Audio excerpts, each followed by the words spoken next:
বাড়ির সামনে গেছিলাম টুকিটাকি কিছু জিনিস কেনার জন্য, তাই ভাইকে নিয়ে একটু বেরিয়ে পড়লাম রাসের মেলাটা দেখবো বলে। আমার বাড়ির একদম কাছেই মেলাটা হয়, আর এখানে 100 টাকা করে টোট ব্যাগগুলো অসাধারণ লাগছিল, কিন্তু আমি কিনিনি, কারণ পুজোর সময় 2-3টে ব্যাগ আমি কিনে নিয়েছি, তাই এখন আর কিনলে চলবে না।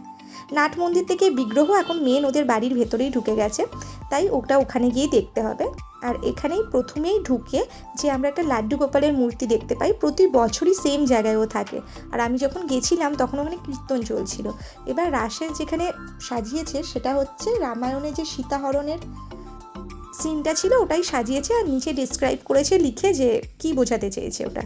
তো পুরো জিনিসটা দেখে একটা ডায়েরিতে ওখানে মতামত নিজের তোমরা লিখতে পারো, সেখানে একটু নিজের মতামতটাও আমি লিখে এলাম।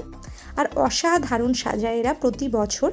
আর ওপরে ওদের একটা বিগ্রহ আছে যেখানে লাড্ডু গোপাল, রাধাকৃষ্ণা, গনু সব থাকে। আর ওপর থেকে গিয়েই হচ্ছে ভিজিটটা, সব যারা কীর্তন শুনছিল ওখানে তারা শুনছিল। আমি বসার আর সুযোগ পাইনি। এই হচ্ছে বিগ্রহটা, কেমন লাগলো তোমাদের জানিয়ে।